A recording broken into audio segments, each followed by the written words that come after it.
I'm going to ask all the commissioners tonight to please grab a microphone when you're speaking. I've had several requests via email and personal requests that folks in the audience cannot hear, and they would like to hear a little bit better. So if you'll speak into the microphone tonight and use one, please, I appreciate it. Do I have a motion to adopt the agenda? Mr. Mayor, I would like to remove the annual board retreat minutes of February 8th from the consent agenda. I'd like to get Angie to look at a couple of things. Can't hear you.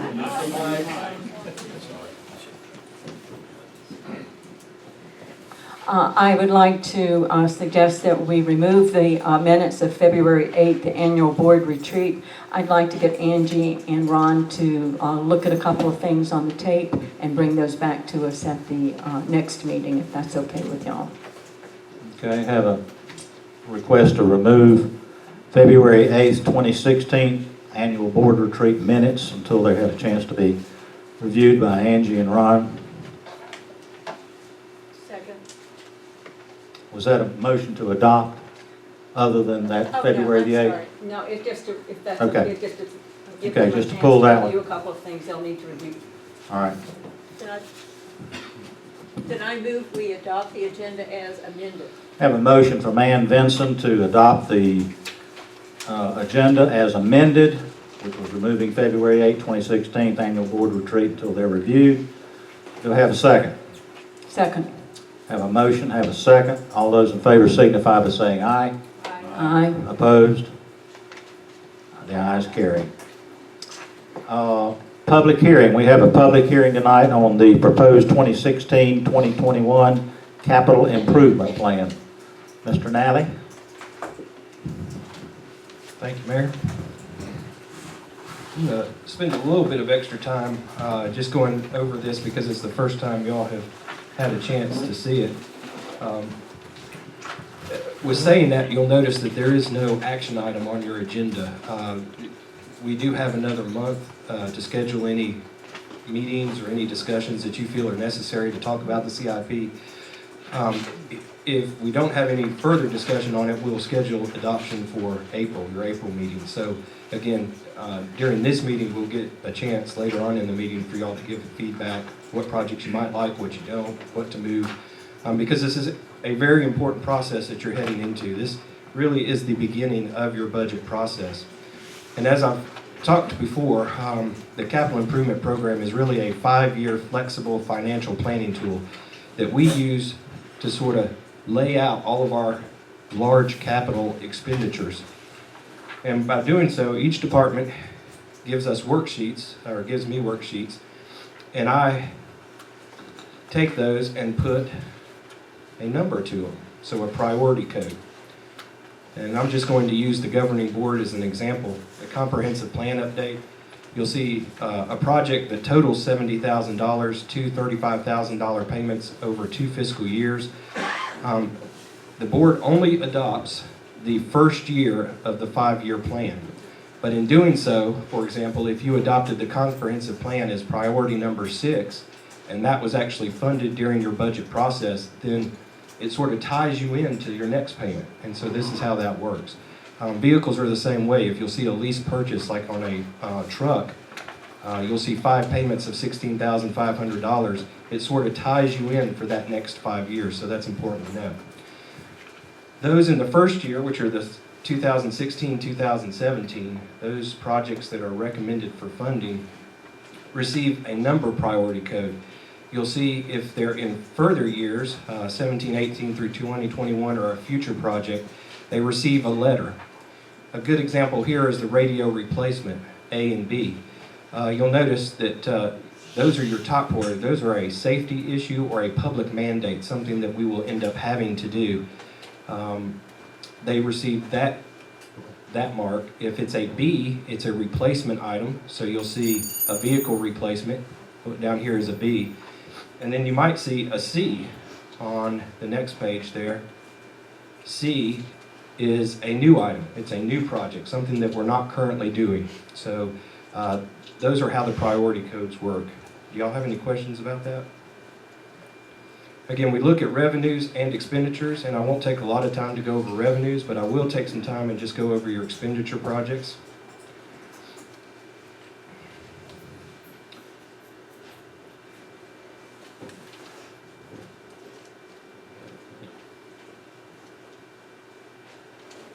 You actually have 14 projects that are scheduled for this next fiscal year. These are my rankings, and again, the board has the opportunity to change those rankings any way they like. Local street paving has been our #1 priority for quite some time. In fact, all of my 10 years here and prior to that, we always put aside money for local street paving projects. The $310,000 that is scheduled for this coming fiscal year is for Mecklenburg Circle and a portion of Louisiana from Virginia to Harmony Road. Of course, the bridge replacement has been high on the priority list for some time. Based on your comments at the board retreat, I had plugged in $200,000 for that additional study. Again, that can change. Number 3 is the town hall replacement. Staff was not completely clear where we were headed with that, but we put aside $100,000 at your board retreat. The board said we wanted to take a look at some alternatives. That $100,000 is set aside for either architects or engineering fees. Sanitation truck replacement, $75,000 is your number 4 priority. Again, it's the top vehicle replacement that we have scheduled coming up, and it is something that's absolutely needed. Police vehicle is scheduled. The comprehensive plan update came in at number 6. Your GPS, GIS integration for the planning and zoning is number 7. The dump truck replacement, the sander replacement, the pavement of the compactor area, the stormwater utility study, new road paving, which Frisk Lane, I believe, is up next, and wayfinding signage plan and native plant garden.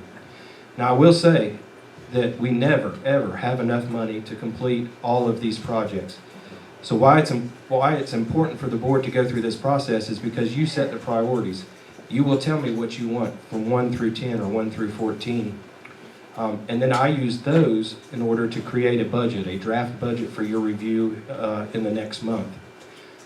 For example, you've already told me that you didn't think it was the right time for a stormwater utility study. So that's why it ended up further down the list. The native plant garden and wayfinding signage plan, those are 2 new plans, two new projects, expansions. So they work their way down the list.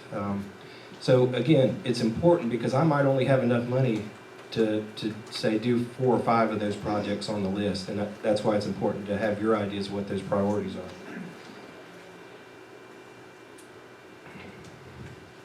The water fund, you only have 3 projects. The water line replacement on Mecklenburg Circle to coordinate with your paving project, and then the replacement of the old line on Georgia Terrace that goes out to that old fire hydrant that's painted black. You'll notice that that's probably been out there for some time. The water storage facility, which is on Graybeard Trail, and then the continuation of our portable generator project.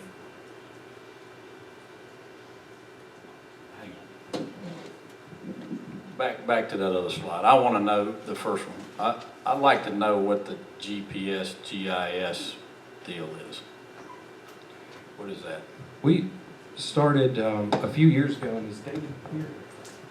Yeah, David. David can fill me in or help fill us in, but we started a few years ago with our GIS system. David, do you want to say a few words just about the GPS? Those projects are closely linked.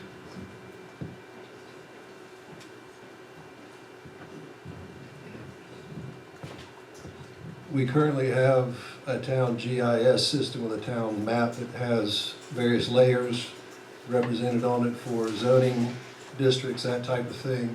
We have the streets, we have conservation area, we have various layers that have been created in that system. But what we don't have is accurate location of a lot of the infrastructure features, like water meter locations, the water supply system, sewer, that type of thing, and ultimately stormwater. So what we're wanting to do is get GPS equipment and go out in the field and actually accurately locate all of these features, be able to then roll that information back into the map so we can bring it up and access it, do presentations, have that information readily accessible so we could have accurate read on all of those types of features in the map system. Why? because it makes it a lot more efficient to be able to do that. And also for doing projects, and we already have accurate information, we don't have to pay for the engineering studies and their legwork to go out in the field and locate. I understand that. Got it. Okay, let me ask you, David. Yes. What software do you use? Is it ArcView or? It's ArcMap, it's Esri's ArcMap right now. That software is very expensive and there's extensive training to learn how to use it. Is that something that we might share with Black Mountain, say, and utilize their software? Well, we already have the software, we've had it for years now. And What and I've is been- the expense for then? The initial expense, I think, was over $3,000 for the software system.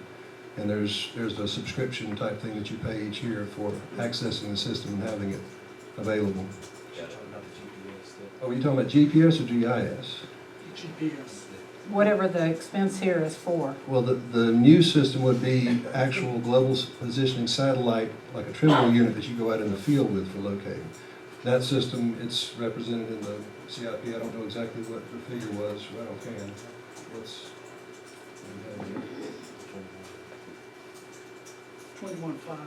21.5. That includes staff training to use the equipment. That includes the software, the tablet, the field unit, and the antenna to go out in the field and do the locate.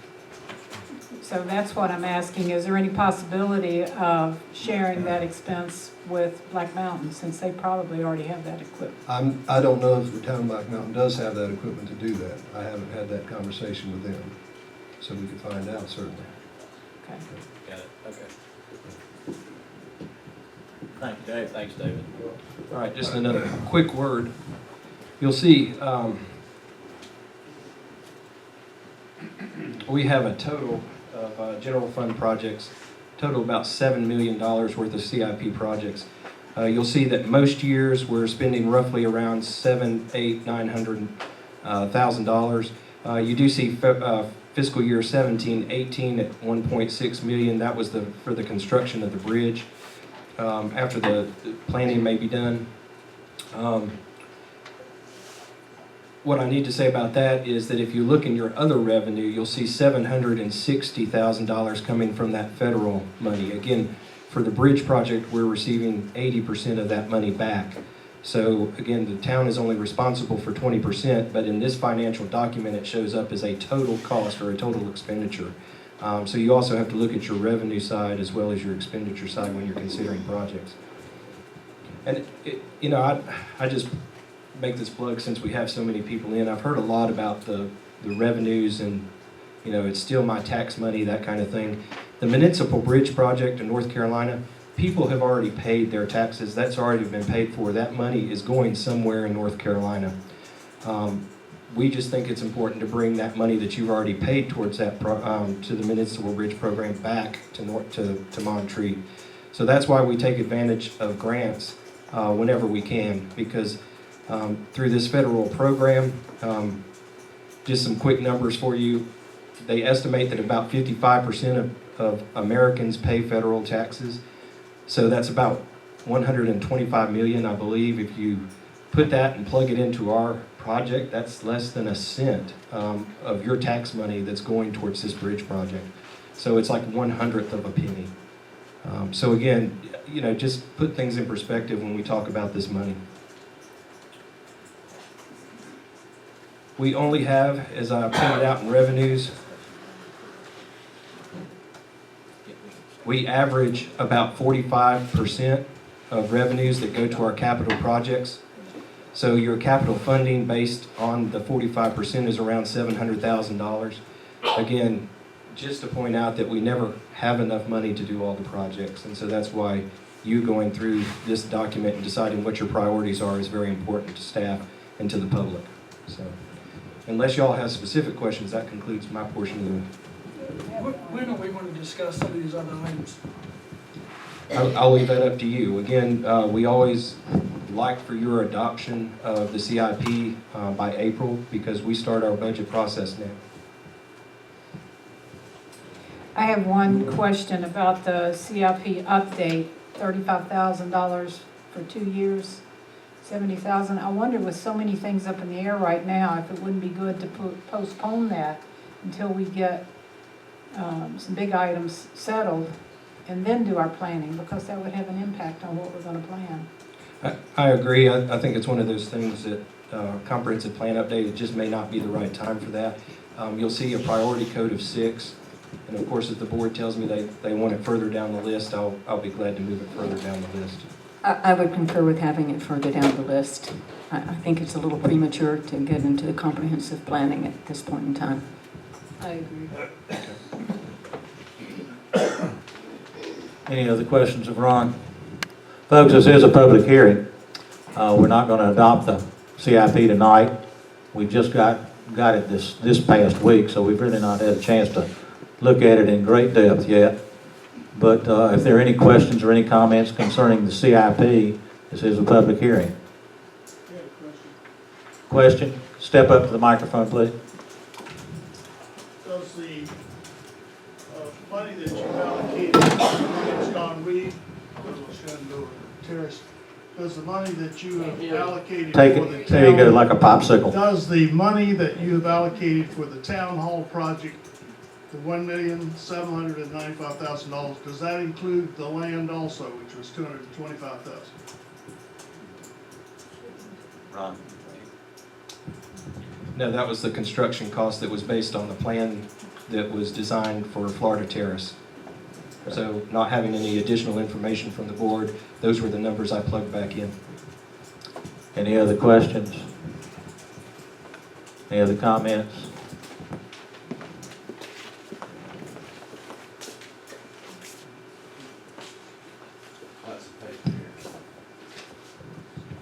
My name is Richard DuBose. I'm not a resident of Monterey. Yet. Several people have asked me to consider a statement from the MRA on the Texas Road Bridge project. So I put one together and I'll read it to you all. Richard, if you would. Yes.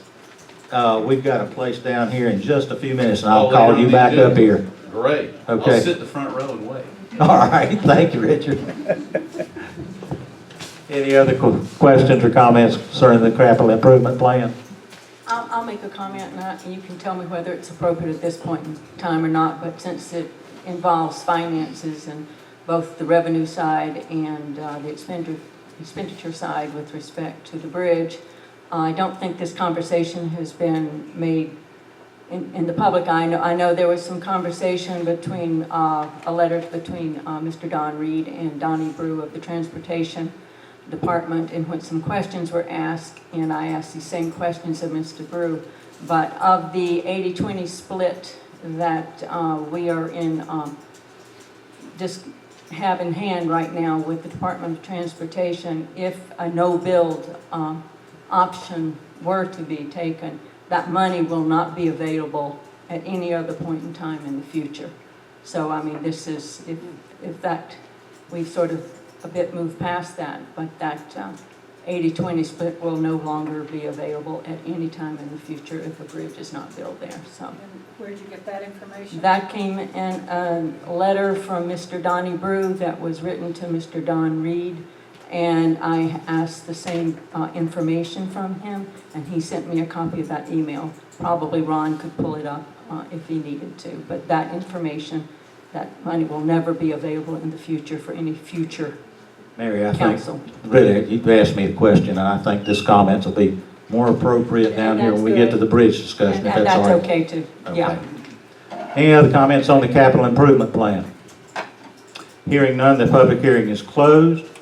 My communication tonight is that Bill and Kitty and Kent have all been to government official school. We graduated. They graduated, and I don't know if that makes them efficient or dangerous. But anyway, Bill, here is your certificate of completion. Kitty, yours. And Kent, yours. Congratulations to the three of you for spending 2 days over there. Ron, I understand you went for 2 days also and got a little bit refresher and so forth. So congratulations. Ron, you want to cover the consent agenda? Yes, sir, thank you.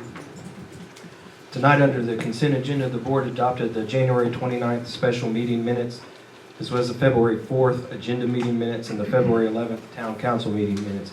As you heard, they pulled the February 8th annual board retreat minutes, and those will be re-agended for the April board meeting. The board also approved the budget amendment number 4 for 2015-2016 fiscal year to reallocate budgets of about $5,500 to repair our sanitation truck. The board also appointed John Johnson to fill the unexpired term of Shannon Ingersoll on the Montreat Land Care Committee, which will expire on January 31st, 2018, and also appointed Mary Nell Todd to fill the Montreat Open Space Conservation Committee for a 2-year term to expire on January 31st, 2018. And if you'll remember, we did this a couple of months ago. We have resolutions 1 through 7 amending the list of authorized account signatories for Asheville Saving Bank. We're glad that Kent Otto has now joined us so that he can come down and sign checks and we can pay our bills. So we appreciate it.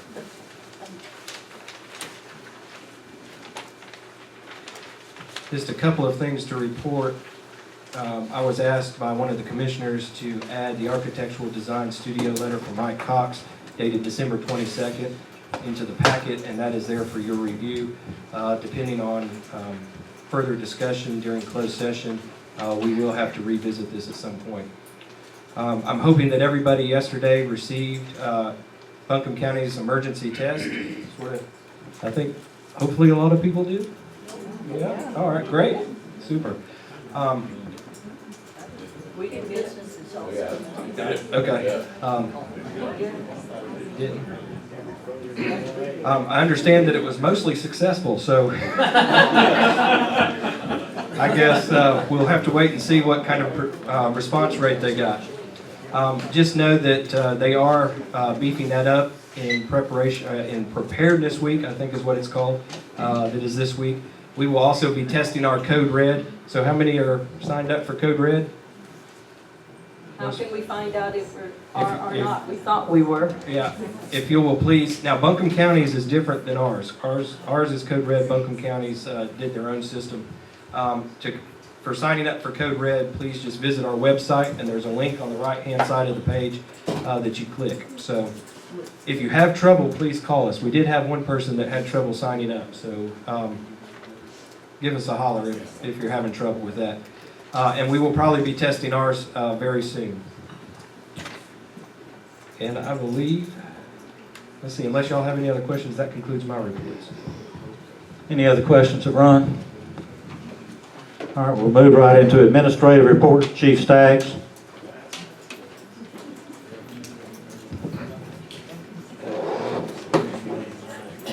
Okay. Everybody can hear me?